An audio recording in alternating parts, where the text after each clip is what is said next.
Today, we at Naval Sea Systems Command drop anchor, lay about smartly, and take time to pay a special tribute to commemorate the 53rd anniversary of the loss of the USS Thresher.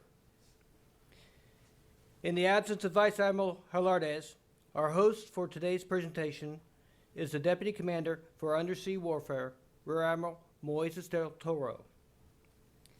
Ladies and gentlemen, please rise for the presentation of colors by the Naval District Washington Ceremonial Guard and the singing of our national anthem by our own Kiana Hargat.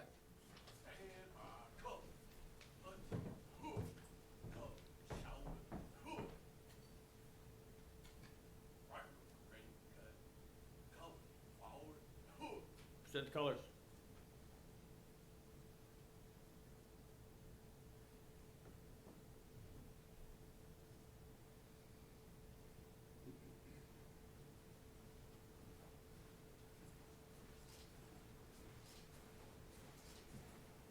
Colors. How? Color present. Huh.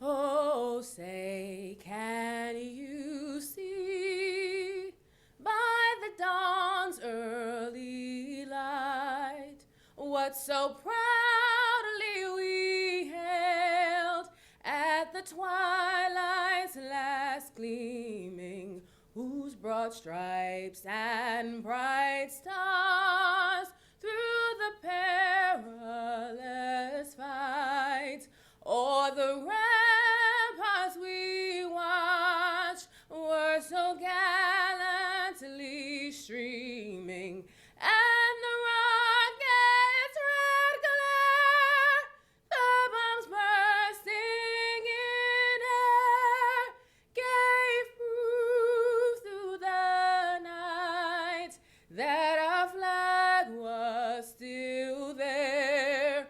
Oh, say does that star-spangled banner yet wave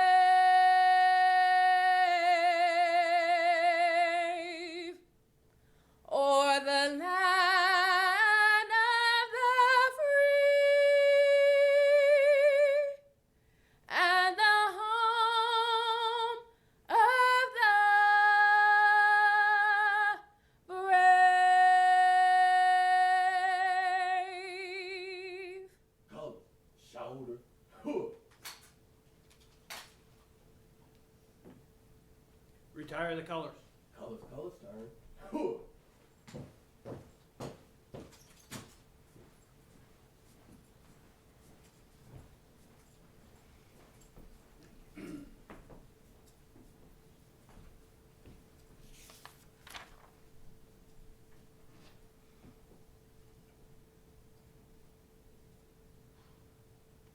Please be seated.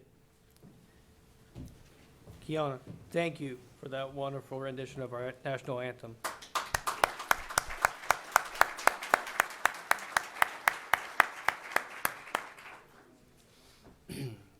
Good morning, everyone. I am Master Chief John Butcher, Command Master Chief for Team Submarines. I am pleased to welcome Mr. Bruce Harvey, son of Lieutenant Commander John Harvey, Commanding Officer, USS Thresher. I would also like to extend a warm welcome to all flag officers, senior executive service members, commanders, senior enlisted leaders, distinguished guests, and members of our NAVSEA family to our Day of Remembrance. I now take great pleasure in introducing our host for today's events. Please welcome the Deputy Commander for Undersea Warfare, Rear Admiral Moises del Toro.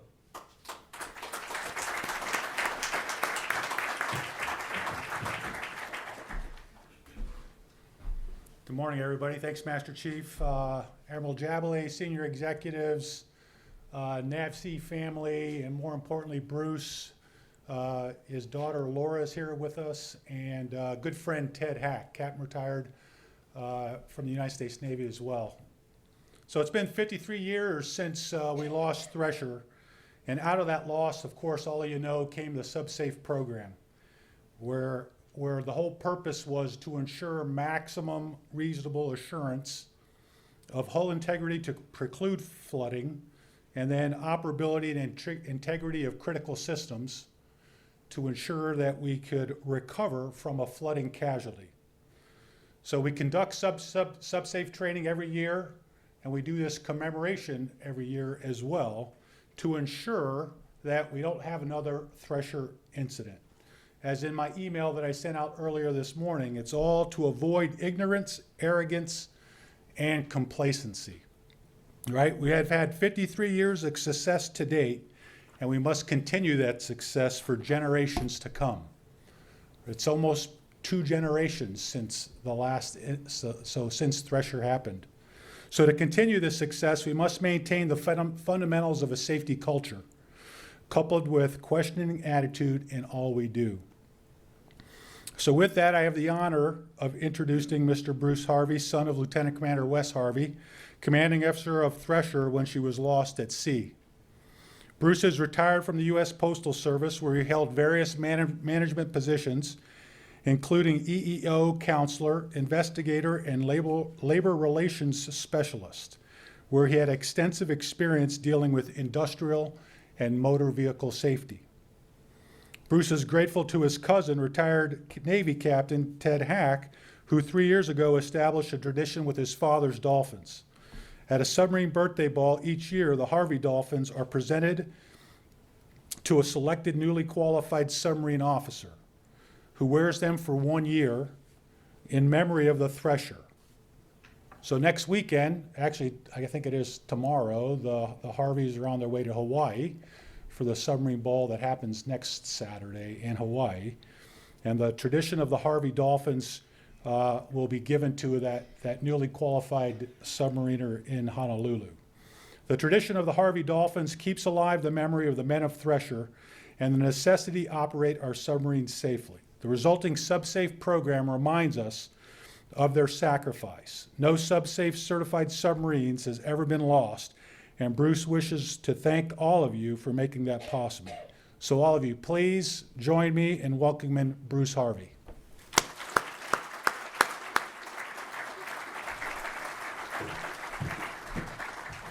Thank you. Okay.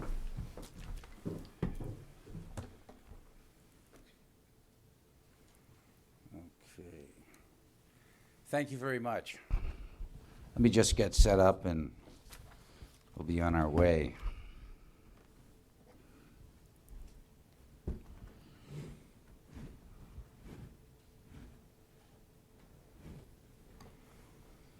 Thank you very much for that kind introduction, Admiral Del Toro. Good morning, ladies and gentlemen. It is an honor and a privilege to be here with you today. I would like to thank Admiral Jabley for inviting me here and Roger Schaefer and his staff for all of their assistance. I had the privilege of hearing Admiral Jabley speak last year at the Groton Submarine Birthday Ball. It was truly inspiring how he praised his crew of the USS Louisville for their work and accomplishments in being awarded the Squadron 3 Battle Efficiency Award. Proof of those famous words by John Paul Jones: the crew means more than guns in the rating of a ship. Present in the audience is my daughter Laura, and I'd like to thank her for the hours of work she spent putting together this PowerPoint presentation. Also present is good friend, retired Captain Ted Hack. A special thanks goes to Ted for starting that tradition of the Thresher Dolphins. This morning I welcome you aboard as I share with you some of my thoughts of what the submarine force has meant to me. In my opinion, there's no greater deterrent than the submarine force. As you all know, the best offense is a good defense. At times I do get emotional talking about my childhood, so I ask that you bear with me during the presentation. I must inform you there's going to be a quiz at the end. Additionally, there's going to be 2 recurrent themes today regarding submarines: ice cream and laundry. Okay, this is a 1958 photograph on the right over here. My dad in the middle, Lieutenant Bud Wood to the left, and Lieutenant Ray Engel on the deck of the Nautilus. Ray Engel was a plank owner on the Thresher, but he left her a few months before she went out on her last patrol. This photograph, this photograph here is my dad on the deck of the Nautilus, and it's dated June 2nd, 1958, and they're in Puget Sound, Everett, Washington. This could be the same day as the Bars Leak secret mission, which I'll be telling you more about later. And these are the patches of all the boats my dad was on. Nautilus, Sea Robin first, Tullabee, Sea Dragon, and Thresher. My dad loved football, and he played center at Frankfurt High. Here he is in the bottom left here, number 31. It's a great picture. He looks like he doesn't really know where he's going. But there he is on the right, number 31, in hot pursuit of the guy with the ball. And the baseball team, he was the catcher on the championship team his senior year. He graduated number 1 in his class and won a 4-year scholarship to the University of Pennsylvania. But his primary goal was to go to the Naval Academy. At Penn, he became the president of his fraternity, and he played football in Franklin Field. Here's a picture of what it looked like when he was there and what it looks like now. There was a problem because there was a guy named Chuck Bednarik who played center, so they moved my dad to guard. Chuck Bednarik played professionally for the Philadelphia Eagles, and he was known as Concrete Charlie. And he's the guy that hit Frank Gifford. Anybody remember that story? And Frank didn't play for a little bit over a year. Okay. Finally, my dad's appointment to the Naval Academy came, and he began his plebe year in the summer of 1946.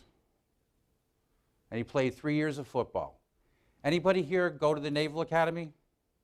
Okay, so if you're a plebe, when do you get to go out with girls, right? Well, here he is after the Georgia Tech game, November 9th, 1946, with a teammate and some friends.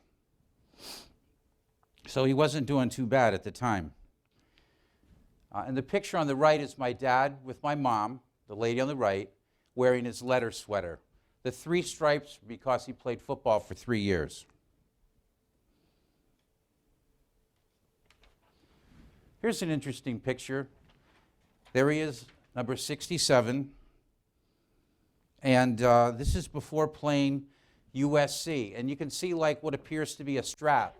His shoulder would frequently get dislocated, so they rigged a strap with a chain so that he wouldn't get dislocated, it wouldn't dislocate.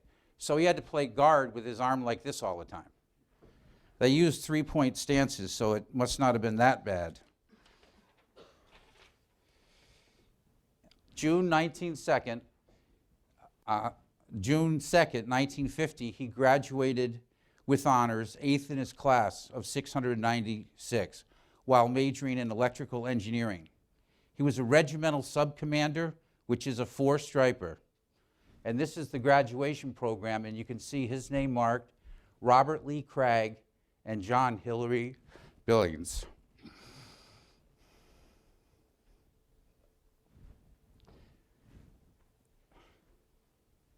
Billings and Craig also were on the Thresher.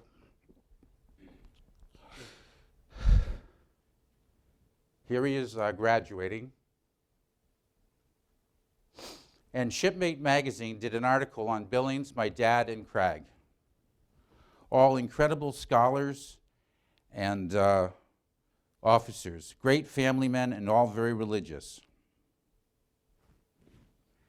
So after the Naval Academy, my dad was assigned to the Coral Sea.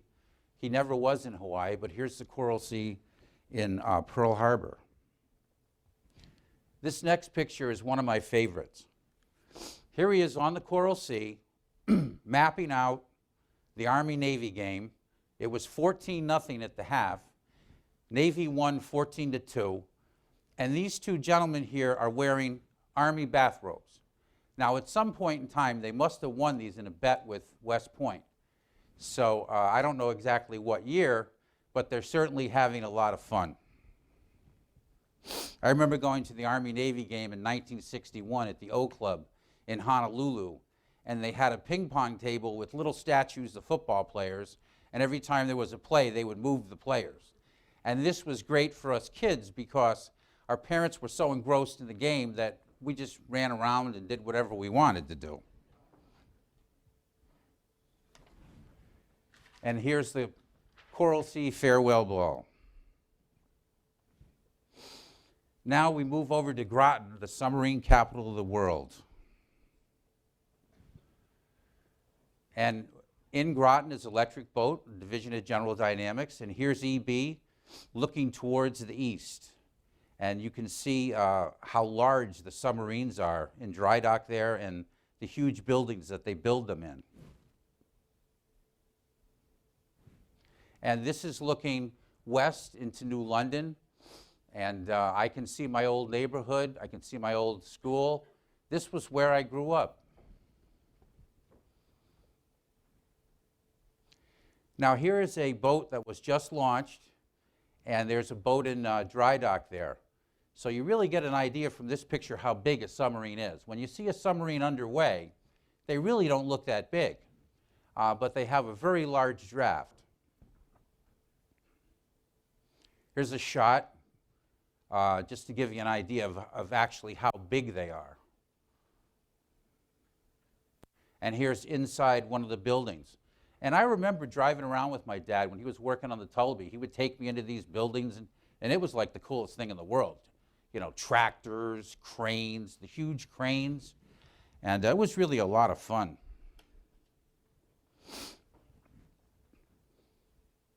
Here we have Ledge Light at the mouth of the Thames River in New London. This is a sign for the submarine base. And my dad is now going to submarine school.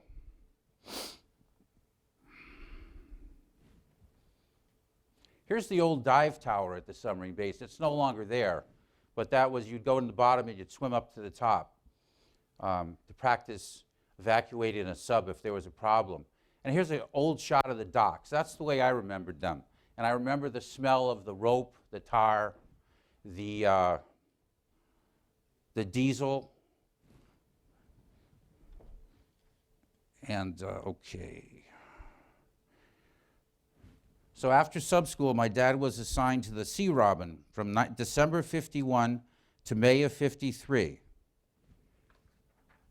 And this picture over here, here's my dad.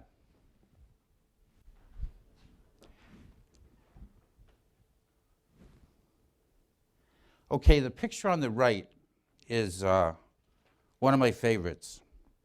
It's New Year's Eve, 1952. On the right is Dean Axine standing up with my dad sitting in front of him. Little did he know that 11 years later, my dad would relieve him on the Thresher.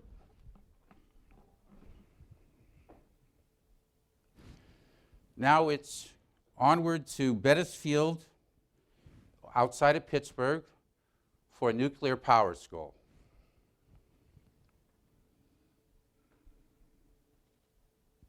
He was in the third class of nuclear power school, and to be one of the first nuclear engineers must have been very exciting if you think about it. The only real analogy I can think of is the first men and women that were in the space program, because the submarines were so new. This was where he met Paul Early. Here's Paul right here, who became a very close personal friend of the family's. Most of you have probably never heard of Admiral Early, but if you are a submariner or if you've been on a nuclear aircraft carrier, you have benefited from his work. When he was the chief engineer on the Nautilus, there was a fire on board, and he and his shipmates spent about 4 hours putting it out. As a result of this fire, Captain Anderson ordered him to put together plans for a breathing device, which he did working with Lieutenant Don Fears. They developed an emergency breathing system that is used in all nuclear submarines today and in the reactor and engineering compartments of nuclear aircraft. If you've been on a sub, then you're familiar with ORS. It's a lot of fun, right? Okay, Ted told me about it. The Operational Reactor Safeguards Examination Board was established under the direction of Rear Admiral Paul Early. Another interesting thing that happened on the Nautilus is that the Nautilus developed a leak in the condenser system, and somebody recommended that they get a product called Bars Leak, the stuff you poured into your radiator would seal the leak, and they did that. And they had a secret mission because at the time, they couldn't let anybody know that they were involved in thinking about going to the North Pole. So 5 undercover sailors hit the town in Everett, Washington. So that's why that first picture, that could have been when they were pulling into Everett to hit the town and buy a bunch of cans of Bars Leak at $1.80 a can. Paul Early was really a fascinating guy, and I visited him once when he was in command of the submarine base in New London, and I asked him, here's Arco in Idaho, where I was born. Let me just go through a couple of these. Okay.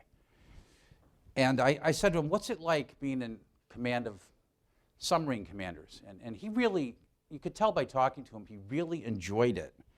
And I said, well, what do you do? And he says, well, you know, we have staff meetings, we give them their goals, and then they're expected to do something on their own that they can share with the group, whether it's a maneuver or some practice with the boat, and then they report upon what they did on their own. And I just thought this was really fantastic, this process of giving one of your subordinates autonomy and let them explore the capabilities of their boat and crew in an effort to benefit everyone. It was a great lesson in management and leadership.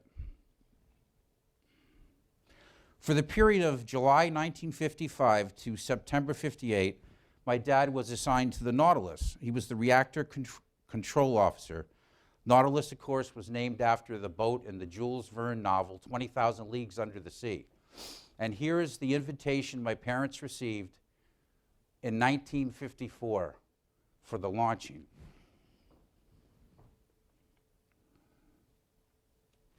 With the Nautilus, I believe a new tradition in American history was started. Nuclear submarines became the Kelson of our national defense system. I can't think of any other ship or airplane as powerful as a deterrent as a nuclear submarine. Remember, the Soviet Union launched Sputnik on October 4th, 1957, beginning the space age. Under the direction of Admiral Rickover, the Nautilus responded with Operation Sunshine. On August 3rd, 1958, she became the first watercraft to reach the geographic pole. The tide of the Cold War was turning, and we were running with it. The Pacific Ocean, obviously, was now a lot closer to the Atlantic. Our first fleet ballistic missile submarine, the George Washington, was commissioned on December 30th, 1959. I remember well going on the George Washington and playing tag with my brother and running around the missile tubes. I don't think they let you do that anymore. And by 1966, we had 41 missile subs, SSBMs, and hence the term 41 for Freedom. These boats were an awesome deterrent against the threat of nuclear destruction during the Cold War. Here you can see Admiral Rickover going on the deck of the Nautilus. That's a Navy photo. The one on the right is another personal photo. And there's my dad in the middle fixing his tie. Shep Jenks is on there. Here's Shep Jenks, another close personal friend, and Captain Anderson. And that's Admiral Greenfell, who I think was the Admiral of the Pacific Fleet at the time. Okay, this is May 1958 in Mare Island Shipyard. I lived there for a while in a Quonset hut. Great place. picture of Nautilus out at sea. This next picture is really cool. Here you have some sailors looking at the Nautilus with the diesel boat. So they're saying, hey, you know, maybe I want to get on one of these things, huh? What do you think? Better air quality, you know? Never know.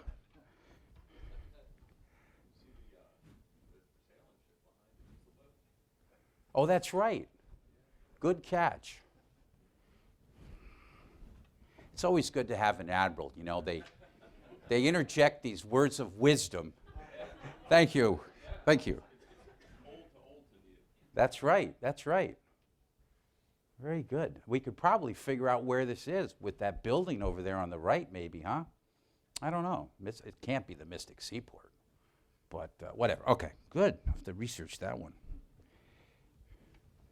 Okay, these pictures are cool, too. These are from Life magazine, Angles and Dangles. So here, of course, the boat's going down, so they had to lift the backgammon board up to keep everything level. And there's my dad over there in the cruise mess. Nautilus was a really nice boat. It was very spacious. Has anybody ever been on the Nautilus or at the museum? It really was a very spacious boat. We went to a stamp ceremony. They had a submarine stamp issued, and one of the cooks from the Nautilus was there. He goes, I remember you. I said, you do? What do you remember? He says, well, I used to pick you up and hold you upside down and spank you. And I said, what did you do that for? He says, because you were running around and your dad told me to. I said, what did I do? He says, you just laughed. So I had many fun meals on the Nautilus, and you could sit in the wardroom and reach up and grab a book out of the library, and they had some nice picture books. Here's a shot of the wardroom. There's my dad on the left in both pictures. It was very, very spacious. 1957, my dad at the periscope. And the other picture he didn't take, but that's Fairway Rock in the Bering Sea, taken from the Nautilus periscope as she's proceeding to the North Pole. Sperry gyroscope, here's a gyroscope. They were heavily involved with the gyroscope on the Nautilus. They took many trips, they took a couple trips up north, and they just couldn't get their gyroscope to work. So finally what they did was they got a gyroscope out of a ballistic missile, and they tweaked that a little bit and got their gyroscope in the boat working. Here's Nautilus coming out of New London. There's downtown New London, 1958. Now here's another one of my favorite shots. I never knew who the gentleman on the right was. So I got out a magnifying glass, and I could actually read his name on the name tag. And this is, wait a minute, I flipped the page. He's a congressman, Congressman Edward Garmatz from Maryland. And there's Captain Anderson in the front, Congressman's wife. And this picture, I think where they are, I think that, anyone familiar with Fisher's Island Sound? I think this is Latimer Reef, and I haven't looked on the chart recently, but I believe this could be Stonington. There's the water tower. So this, if that's true, they're just approaching Watch Hill Passage to go out into Long Island Sound, headed towards Block Island probably. And the thing I like about this, it really makes me think about what skills you need to take a nuclear submarine out. You know, I have a little 19-foot sailboat, you know, and I have friends that have these big 44-footers. But these things are 300 feet long. And it's just incredible, the skill that you need. And when they would come down the Thames River, they would do it by triangulation. And they didn't have GPS. So that made it even more interesting.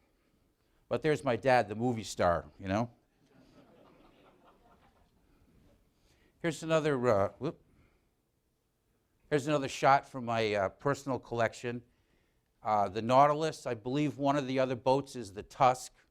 And the other one I haven't been able to identify. This is just a little Kodak picture. Here's the Nautilus Christmas card, 1958, that the Jenks sent us. And here you can see the Nautilus underwater.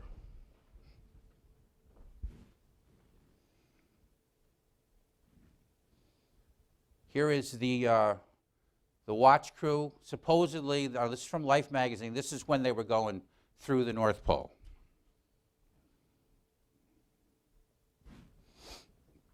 And here's Shep Jenks's position report at the North Pole. 90 degrees north, longitude indefinite. Put down whatever you want, you know, what's the difference?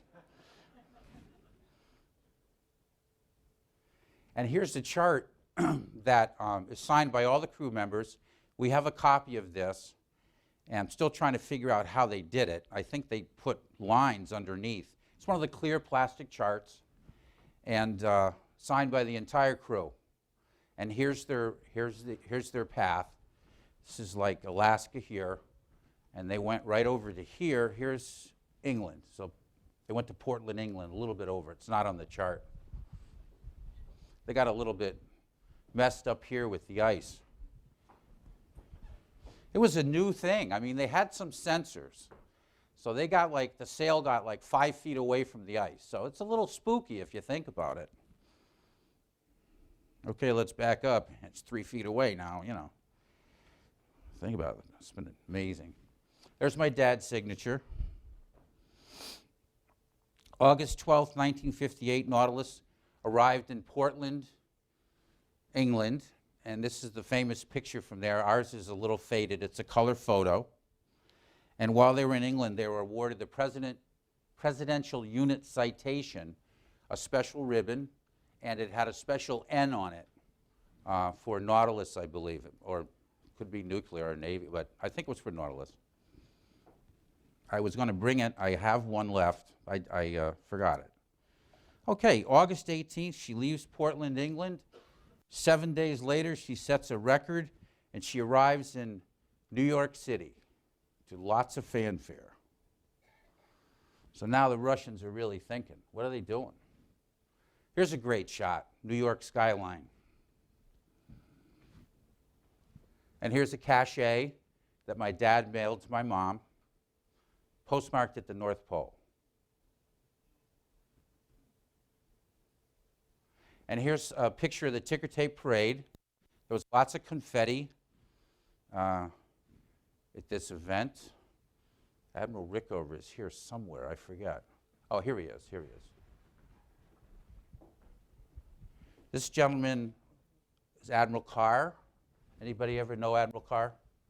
Admiral of the Atlantic Fleet for a while. And here's Admiral Rickover.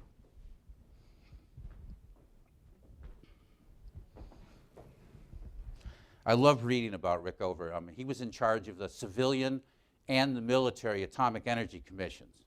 So he was the man no matter where you went. So it was great. But thankfully we had people like him, the driving force behind the nuclear navy. So they gave him a piece of ice from the North Pole. There's a picture of my dad, and you can see the ribbon right below the dolphins with the N on it. That was the special N on the Presidential Unit Citation. This is the uniform he wore when he was a lieutenant commander in Pearl Harbor, the khaki uniform, which I understand they no longer use. Here's the Nautilus Museum, and if you're ever in the Groton, New London area, I highly recommend going there, especially if you have some young children. Let them look at this. Let them read about the Cold War. It's fascinating. Is there anybody from Nebraska here? No? Well, a lot of people don't know it, but my dad was appointed an admiral in the Navy of Nebraska. And here's the letter right here for his appointment, July 19, 1956.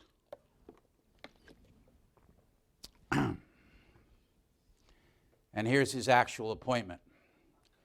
And you can see their ship, well armed. Okay. Here's the Sears newsletter. There's my grandparents. And so, he just got back from the North Pole, so they ran an article about it. And here's another one when the Nautilus rendezvoused with the skate, and the issue of laundry comes up again because the clothes dryer was a Kenmore on the skate, Triton, and Nautilus. You didn't know that, did you? No, okay. The Triton circumnavigated the world underwater, and they received a Presidential Unit Citation, and the pin on that is like a round globe. Westinghouse got in the action. I think this is the New London Day. So Westinghouse atomic engines, which is cool. That's great. Now you might wonder what I was doing around this time of the Nautilus. Well, what does any 4-year-old that loves boats do in 1958? He goes to Newport to watch the America's Cup races.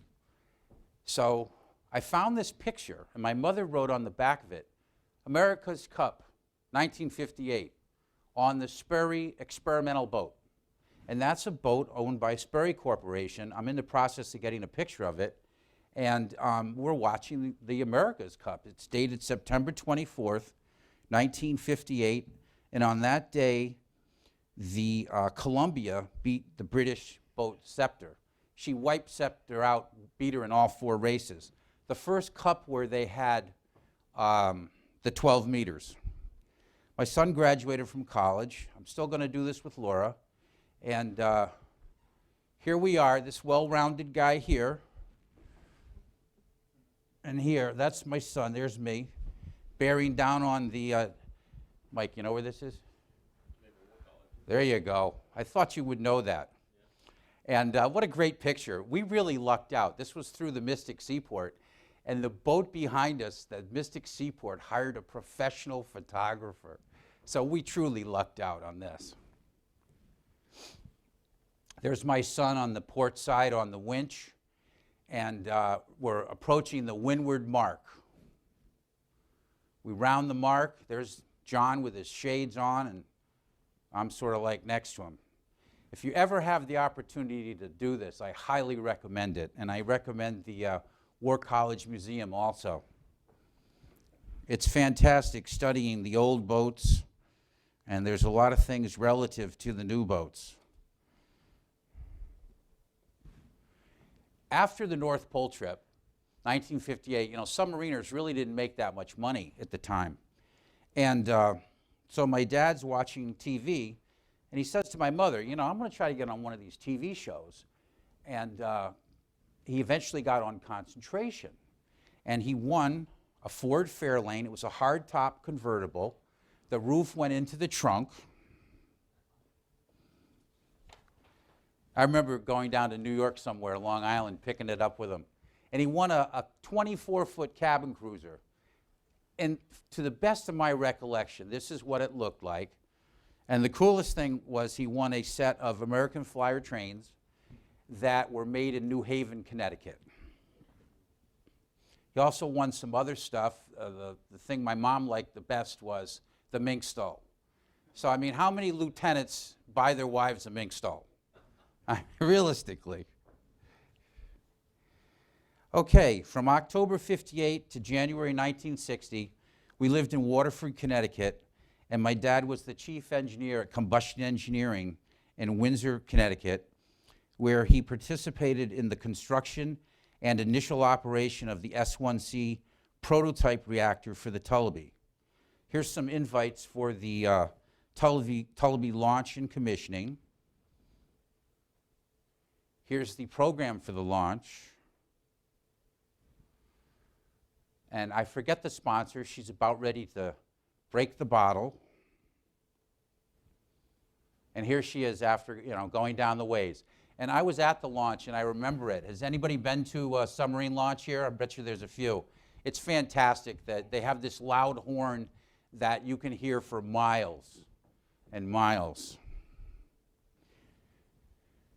There's another shot of the Tullabee.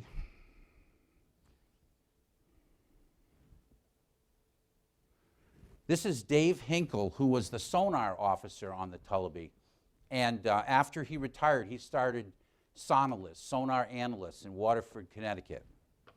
Another great family member, I learned how to shoot pool at his house in Waterford. The Tullabee had 3 important innovations. First was their bow-mounted spherical sonar array. Then they had angled torpedo tubes. And let me go back to the shot. Okay, here we go.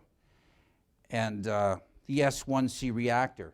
Here you can see the bunting flag in the bow. That's probably covering up one of the torpedo tubes. But let me tell you about the best innovation of the Tullabee. I don't have a shot of this, unfortunately. But imagine you're 6 years old and your dad takes you onto his new submarine. And it has a soft ice cream machine. And he says to you, you can have all the ice cream you want. So this was definitely the best cruise mess I'd ever seen. And there was also a washing machine issue with the Tullabee. This keeps coming up. I can remember my parents joking with their friends that the most difficult thing about the Tullabee was getting a washing machine through the hatch and down the ladder. So I don't know any of the details, but I could imagine maybe the panels didn't fit, you know, something like that. But I used to love going on the subs, and I would tell my friends about the sinks that fold up and go into the wall, and they didn't know what I was talking about. You can't talk about New London unless you mention the submarine tender, the Fulton. Here she is right here, see? And here she is with the Triton, skipjack, and I believe that's the Nautilus. This was a very common scene for me growing up. My school bus would go over the bridge from New London to Groton, and I'd see the Fulton. I'd look over there and go, oh yeah, I was on that boat. That's the skipjack. You know, and my friends had no clue of what it was like in a nuclear submarine. You know, they really, your civilian friends that really have they just don't know what goes on there, you know, which is okay. You just have to make sure they know the history of the Cold War. Here's a picture of the skipjack. This is a great picture. Shep Jenks became captain of the skipjack. She was the fastest boat at the time. Around this time, my parents attended the commissioning of the Scorpion, which, as we know, was lost at sea May 22nd, 1968. In May of '61, my dad was selected as the executive officer of the Sea Dragon. Now it's the summer of 1961, and we all get into the Ford Fairlane, drive across country to San Francisco, where we take a Navy transport ship, which was fitted out as kind of like an ocean liner. We take that to Honolulu. Hawaii was beautiful, and I remember it very well. It had only been a state for 2 years. We spent many a night in front of the bonfires on Barber's Point and a lot of time at the 50-meter pool on base. It was interesting. We went to pools a lot, swimming pools. I don't know why, but it was fun. We went to a lot of beaches, too. Here's a picture of the Sea Dragon in Pearl Harbor, and you can see the Arizona Memorial, just abaft the starboard beam there. And this was a very common scene for me every single day. My school bus went down to Ford Island, picked up some kids, and you'd see the harbor, and you'd see the hills in the distance. Here's the Sea Dragon rendezvous with the skate. Before I get to that, there is another washing machine and ice cream issue I have to deal with here. At the 50th anniversary of the Thresher, I was at the Sub Vets Lodge in Groton, and there was a gentleman there that knew my dad on the Sea Dragon. And he told me my dad developed a laundry system whereby the crew members would give one of their buddies like $1, and every 2 weeks they would do everybody's laundry. I don't remember exactly what it was. He said it was $1, a couple dollars. So this really saved a lot of time for the officers because, you know, you get these guys 18 to 25 years old doing laundry. It was getting kind of hectic. So this guy said this was great. He loved it. Everybody loved it. And another thing he did was hang a clothesline, and I think the gentleman said the reactor room, but it was some engine room that was really warm, and so to dry clothes. So I don't know what was going on with that, but apparently they loved it. But these interventions were very, very simple in nature, and they greatly improved morale and eliminated a lot of time-wasting practices. Here's my dad with Captain Don Summit on the Sea Dragon and a letter he sent me after the rendezvous with Skate, which was July 31st, 1962.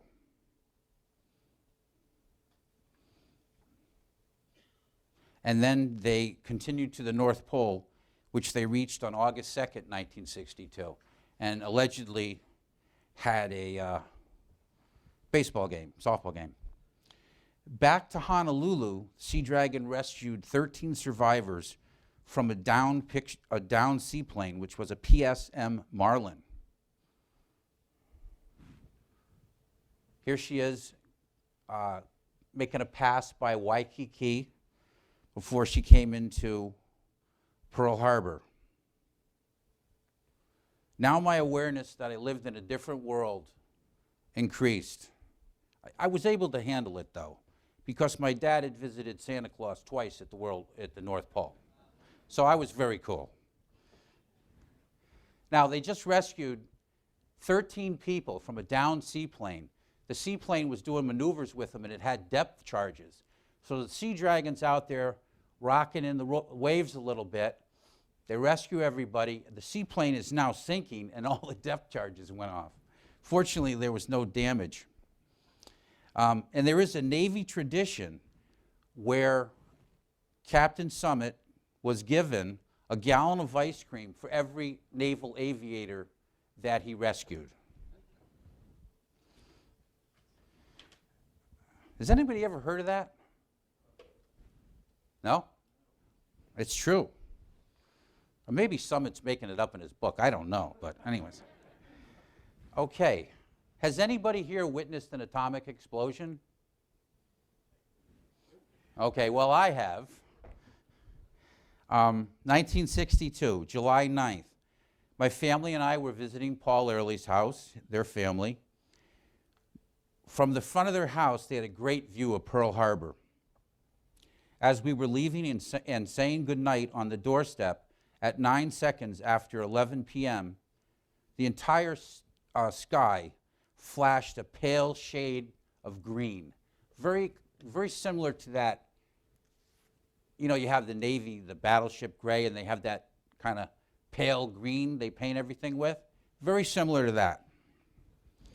900 miles away, there was a Thor missile shot up from Johnston Island that went up 500 miles, came down when it was 250 miles above the ocean.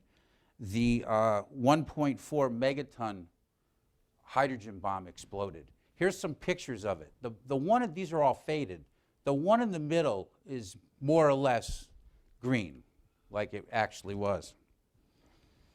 Approximately an hour and a half later, we heard the Doppler effect of the explosion traveling over Oahu, and it was unbelievable. It was like you heard a train, you know that rolling thunder where it's like boom, boom, boom. Unbelievably loud. You could hear it in the distance. It went right over our house and just kept going. And I knew they were going to light off a hydrogen bomb because my parents told me. But I think the first one was a dud. So 2 months before my 8th birthday, I had witnessed the explosion of a hydrogen bomb. And the majority of the Americans on the mainland didn't know anything about this night of green sky. And these were this was a test they were doing. So in case Russia shot some missiles at us, they wanted to test what the radiation levels would do to their guidance systems, and they were also testing a few other things. And things with the Cold War were really heating up at the time. The electromagnetic pulse was so strong, 900 miles away, it wiped out 300 streetlights in Honolulu. A lot of burglar alarms went off, and there was a lot of satellites circling at the time, and it destroyed like 5 satellites. The last satellite was Telstar, just died. Okay. At this time, if you were like, in the early 60s, if you were like a young boy, you dreamed of building a fort. You got to get some wood. Where are we going to get wood? How are we going to bang a nail through a 2x4, And Popular Mechanics would come out with these articles about building a bomb shelter. And we really wanted to build a bomb shelter. And they had air raid drills. So it was a reality that there could be a nuclear holocaust was really a reality at the time. I didn't really know what it was, though, being 7, 8 years old. I didn't really know what it meant. A few weeks before taking command of the Thresher, my dad was invited to speak at the Charles Wheatley Valve Company in Tulsa, Oklahoma. Here they are arriving. There's my mom with the mink stole. And the fall of '62 was also a great time for Navy football. Third-class midshipman Roger Staubach was the quarterback. He led Navy to a 34-14 upset over Army. And I remember watching the game at the home of Captain Zeb Alford in Arlington. He was the executive officer on the Tullabee.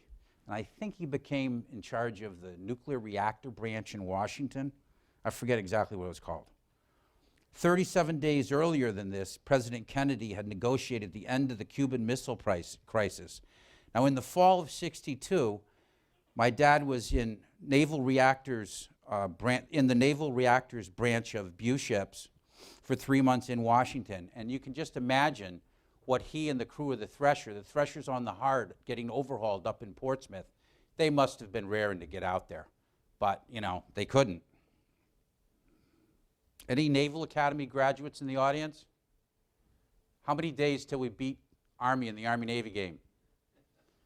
Okay, give your names to Admiral Jabley on the way out, please. I love it. Yeah. Anyways, December 10th, 2016, 246 days from now. What class are you? 01? Great. Football team is doing great.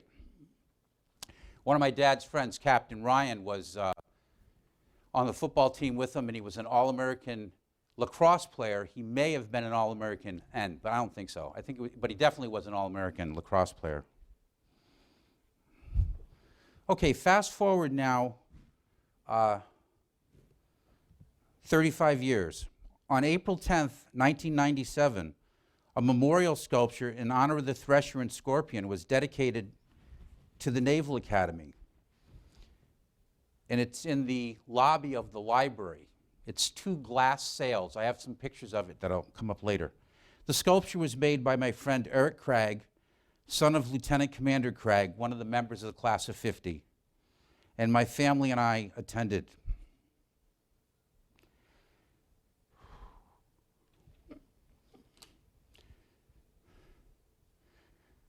Rear Admiral Fluckey, excuse me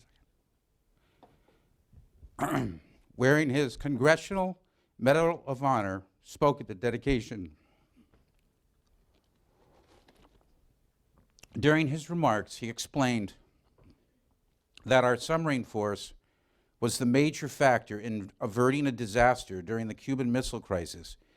He explained that the only reason Khrushchev did not fire a missile first was due to our submarines that were following each Russian vessel around Cuba. Fluckey was one of the most astute submarine technicians of the Second World War. He and the crew of the Barb sank the greatest tonnage of shipping. He wrote a fantastic book about it called Thunder Below. And he actually met with some of the Japanese military people, and they compared their figures on how much tonnage they sank, because they really didn't know. They had some good records. I highly recommend his book, Thunder Below, for its lessons on tactics and leadership, and it is also a very good read. Admiral Fluckey was an incredible leader and a highly intelligent officer. When autographing my copy of Thunder Below, he wrote me a wonderful note. He ended it with these words of wisdom: Yet, Bruce, your smartest move was to marry your lovely Marisa. So, Laura, make sure you tell your mother that I said that, okay? Okay. The Thresher change of command was on January 18th, 1963. Here's my dad relieving Dean Axine.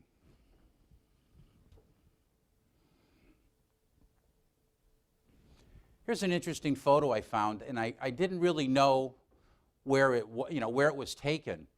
And I showed it some people at a memorial service for the Thresher, and that's the degaussing dock at Portsmouth Naval Shipyard. There's very, very few pictures of the Thresher out there at dock. Very streamlined hull. Reminds me of the skipjack in a way.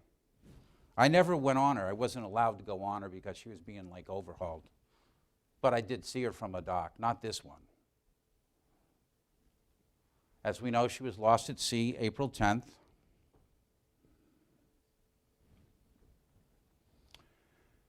Here's the executive order that President Kennedy issued, ordering all flags to be flown at half staff. Commander Axine laying a wreath out of an airplane at the site of the loss.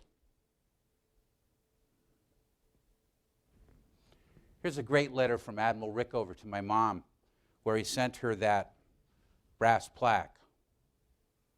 And there's the envelope addressed in his hand. He crossed off official business, and he sent it postage due. So the guy was sharp. He could save money on that budget. But I found, I retired from the Postal Service. I was a labor relations specialist, working for management, and an EEO investigator counselor. I got a real kick out of this,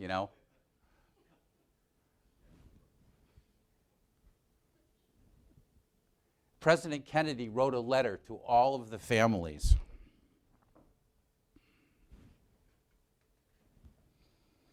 There was a funeral at the Naval Academy where they laid a gravestone for my dad.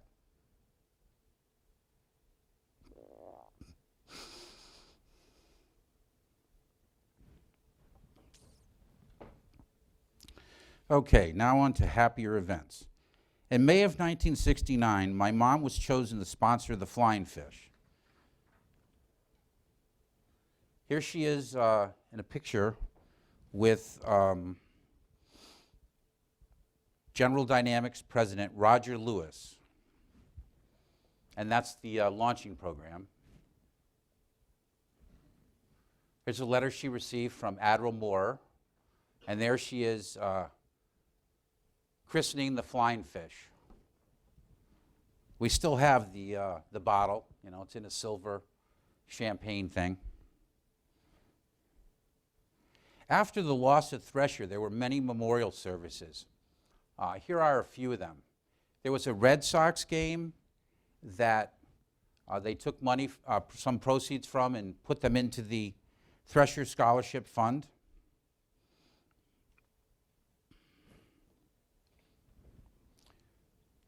September 1st, 1970, Thresher Hall was dedicated, Harvey Hall right here, a BOQ on Ballast Point in San Diego was dedicated to my dad. That's the entrance to San Diego Harbor. And there's the plaque that went on the inside of it. Here's the memorial sculpture that Eric Craig built. It's approximately maybe 6 feet high. One side is the Thresher, the other side is the Scorpion. And it's this incredibly strong glass that's like about 2 inches thick. And it's in the entrance to the library. Did you Naval Academy graduates see this? Good.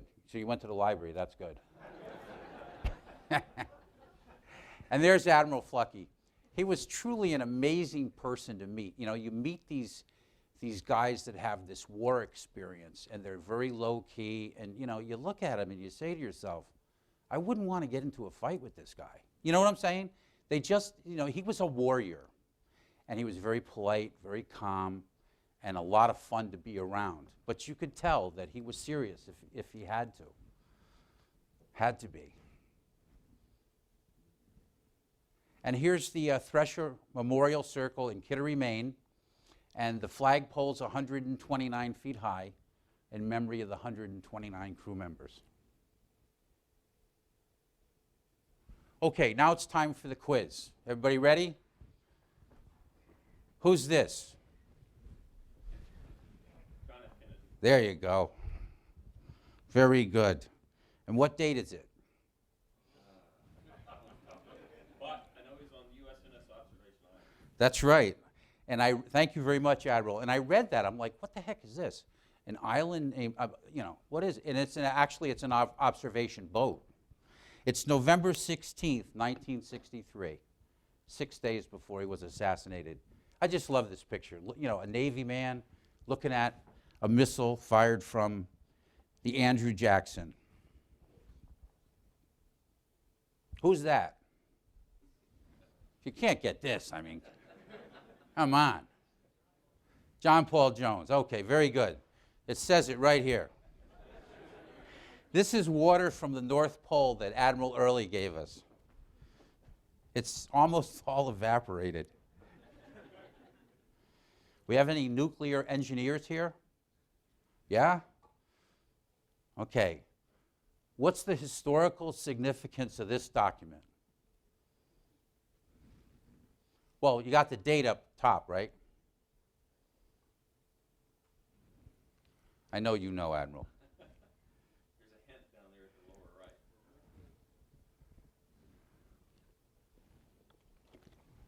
I had this for about 50 years, and I didn't know what the big deal was with it. I knew it was something from the reactor my dad drew. So I sent this and a bunch of other papers to Admiral Early. It's annotated right over here on the right, 20,000 leagues. This is my dad, reactor control officer on the Nautilus, when the Nautilus went 20,000 leagues without refueling. These two, the thing I remember from the explanation is these two peaks were where the reactor was full power.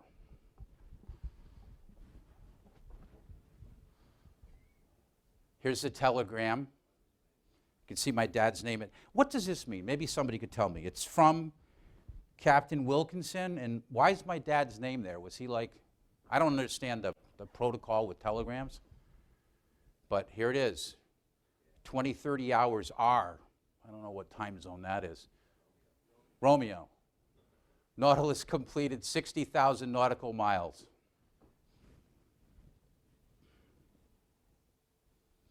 Okay. What I'd like you to do now, if you could please, is just simply close your eyes. And maybe you've been in crowds where Phantom 4s have roared overhead at a low altitude, and you feel like your eardrums are going to explode. And people say that's the sound of freedom. I don't disagree. However, for me, the sound of freedom is something different. Pause with me a moment and close your eyes. Imagine you're on your favorite beach. The waves are rolling in, breaking on the sand. Feel the warm air blowing over your skin. The sand is warm and soft. Children are running, playing, and flying kites. Gulls are dropping clams on the rocks. A young couple walking, talking, and laughing together. A motorboat in the distance. The spin and grinding of the winches as the sailboat comes about. Another wave hits the shore. The bubbles hiss and disappear down the sand. These are the sounds of freedom. Keep your eyes closed and listen to them.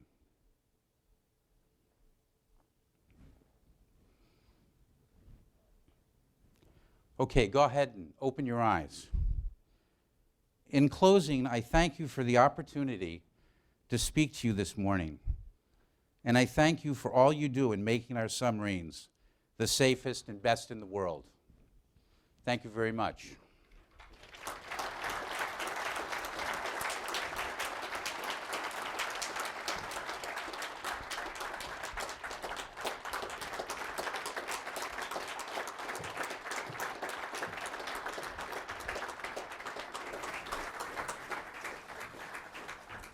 This was a truly an honor for you to share with us, and I'm glad so many people were able to come here this morning. We're also taping this, so those that aren't here will be able to actually see this on video whenever they want to, and this will be around for prosperity. But to share with us the memory of your father is pretty empowering. And honestly, the photos, sharing with us your personal photos, give us an insight into submarine history that many of us have never or will never have an opportunity to see. I had the opportunity to meet Admiral Fluckey at one point too. I have read his book, but again, the stuff that you provided with us and showed with us today is inspiring. So just as a token for sharing your time with us today, we've got a little crystal memento. And Thank you very much, thank you Admiral. very much. Thank you. You're welcome. Thank you. All right. Okay. Do you want to do a pic?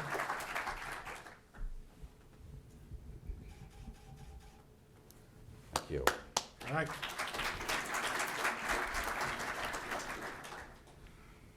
We do have some time for questions, I guess, Chief? Oh, Yep. go ahead. No, go right ahead. Yes, we do have time for questions. Just a reminder, remove your badges because we are recording, and they'll come by with microphones and talk into the microphones, please.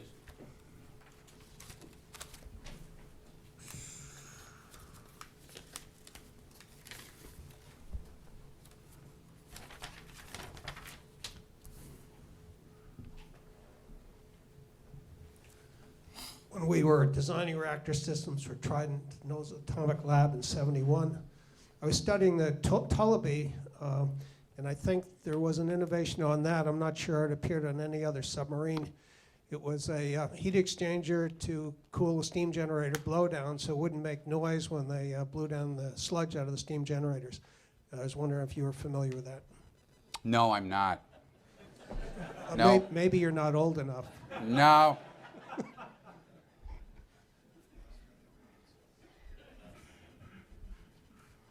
Thermodynamics was not my bag. Any other questions? That's a good question. Anybody else? Okay. Hey, Alan Denko from Naval Reactors. The one picture you showed that had, "Oh God, thy sea is so great and my boat is so small," Admiral Rickover used to give those to prospective commanding officers. Correct. After finishing training, and they would take that to their boat. And Admiral Caldwell has one on the corner of his desk as well, but just, it's kind of an interesting shot that you had there of that little plaque. Yeah, It has thank some real you. meaning. He also sent one to President Kennedy, I believe it was early in, I think it was a couple months before he was assassinated. Yeah. And by the way, the letter from Kennedy, one of the letters was the actual letter. The other one that was just typed, you can go onto his JFK library and just put in Thresher and all this stuff will come up. And you know, so that was really fascinating. I didn't know they had these presidential libraries on the web where you can look things up, and they have the copies of things. It's very interesting.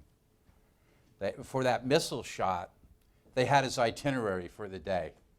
It was like 5 things he had to do that day. You know, it was very, very interesting. Anybody else? Yeah. Do you keep in touch with any of the other family members of the crew that have lost? Yes, I do. There is a memorial service that Thresher Base puts on. Kevin Giles is in charge of. Fortunately, I'm going to miss it because I'm on my way to Hawaii tomorrow. And it's really fantastic. And there's one picture I was in with, I think there was about 12 Thresher children. There's people that are Thresher children that were in their mother's wombs when the boat went down. It's really an amazing event, and Kevin's done a great job with that. And you know, we have a couple sites on Facebook that we communicate with on a regular basis. It's very rewarding. Go ahead. Can you talk about the scholarship fund? And I think you know what it is Sure. now. Right. The Thresher Scholarship Fund was started, I think around '64, and they raised a lot of money, so I was able to just about have maybe 70–80% of my college paid for out of that fund. And then once all the Thresher children had received the money went into the Dolphin Scholarship Fund. So that was something really helpful. There's been many things the Navy has done that my family and the other family members have truly appreciated and benefited from.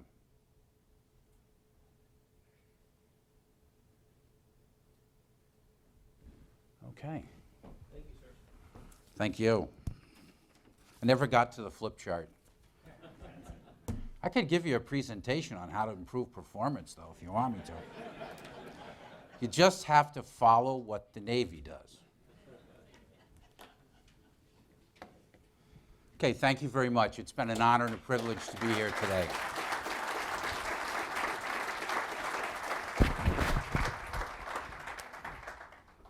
I'd like to welcome back to the stage Rear Admiral Del Toro, Deputy Commander, Undersea Warfare.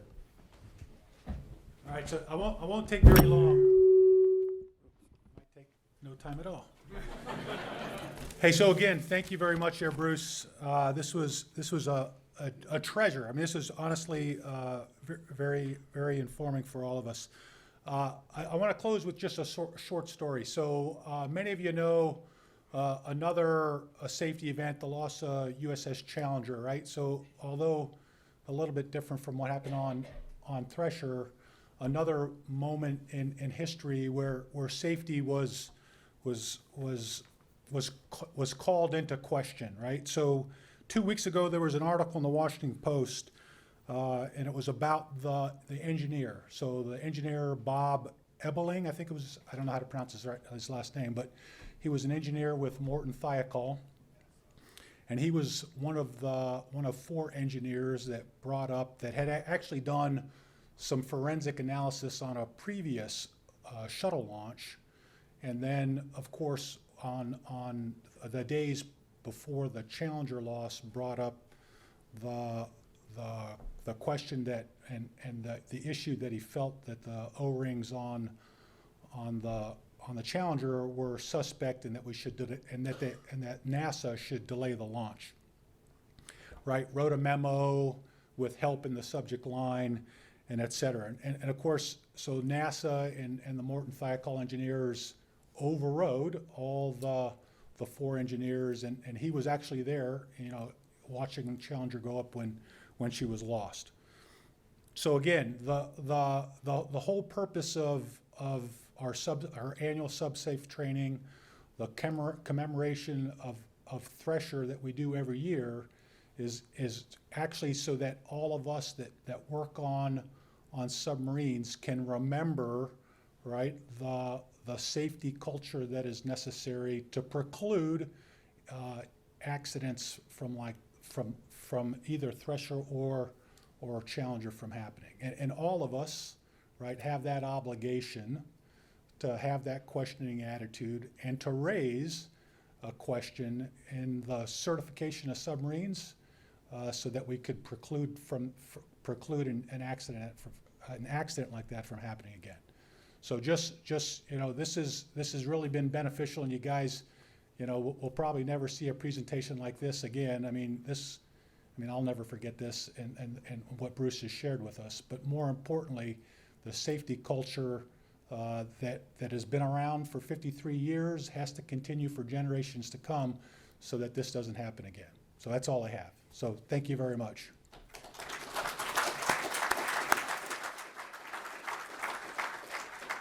Thank you, Admiral. Ladies and gentlemen, this concludes our presentation. Thank you for taking time out of your day to remember those who have gone before us, lest we forget. Thank you.